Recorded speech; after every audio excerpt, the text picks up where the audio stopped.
तमाम data verify करने के बाद टिकट ग्रांटिंग सर्वर यूज़र के लिए दो नए मैसेजेस क्रिएट करता है।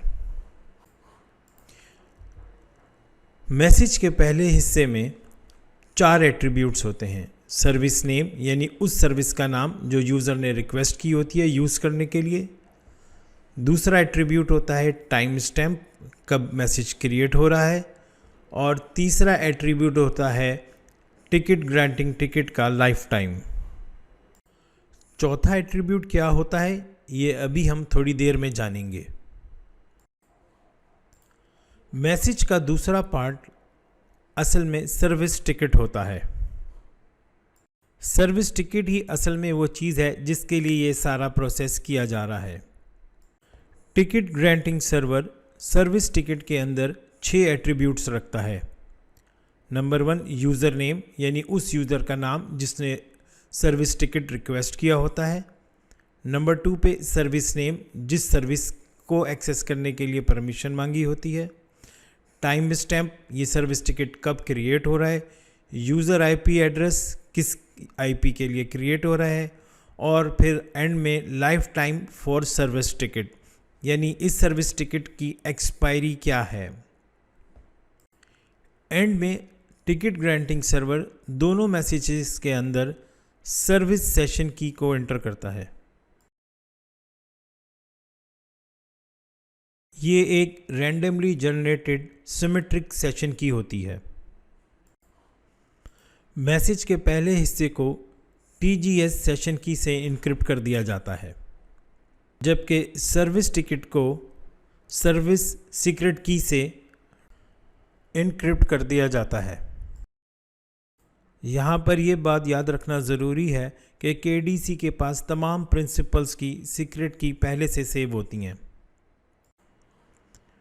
मैसेज के दोनों पार्ट्स को इनक्रिप्शन के बाद यूज़र को सेंड कर दिया जाता है। यूज़र सेशन की मदद से मैसेज के पहले हिस्से को डिक्रिप्ट करता है और सर्विस सेशन की हासिल कर लेता है। यूज़र सर्विस टिकट को डिक्रिप्ट नहीं कर सकता क्योंकि सर्विस टिकट जो इनक्रिप्ट होता है वो सर्विस की सीक्रेट की से इनक्रिप्ट हुआ होता है। अब यूज़र एक और यूज़र अथेंटिकेटर मैसेज क्रिएट करता है। इस बार ये मैसेज डायरेक्ट सर्विस को सेंड किया जाएगा, KDC को नहीं सेंड किया जाएगा। यूज़र इसमें 2 एट्रीब्यूट्स ऐड करता है, यूज़र नेम और टाइम स्टैम्प, कि ये यूज़र अथेंटिकेटर मैसेज कब क्रिएट हो रहा है और इसको कौन क्रिएट कर रहा है। यूज़र अथेंटिकेटर मैसेज को यूज़र सर्विस सेशन की से इनक्रिप्ट कर देता है। याद रखिएगा कि सर्विस सेशन की एक कॉपी सर्विस टिकट के अंदर भी है। यूज़र सर्विस टिकट को और यूज़र अथेंटिकेटर मैसेज को रिक्वायर्ड सर्विस की तरफ सेंड कर देता है। सबसे पहले सर्विस अपनी सर्विस सीक्रेट की को इस्तेमाल करते हुए सर्विस टिकट को डिक्रिप्ट करती है और सर्विस सेशन की कॉपी हासिल कर लेती है। इस सर्विस सेशन की को इस्तेमाल करते हुए यूज़र अथेंटिकेटर मैसेज को डिक्रिप्ट कर लिया जाता है।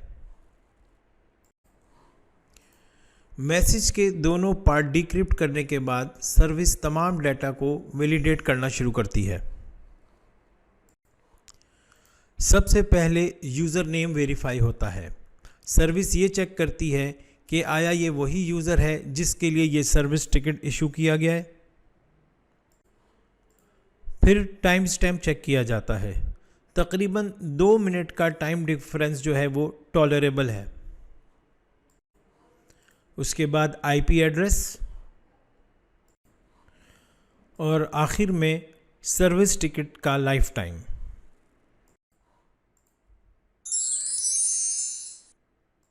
तमाम एट्रीब्यूट्स वैलिडेट करने के बाद सर्विस अपनी कैश चेक करती है और इस बात को यकीनी बनाती है कि यूज़र अथेंटिकेटर मैसेज कहीं पहले से तो कैश में नहीं मौजूद।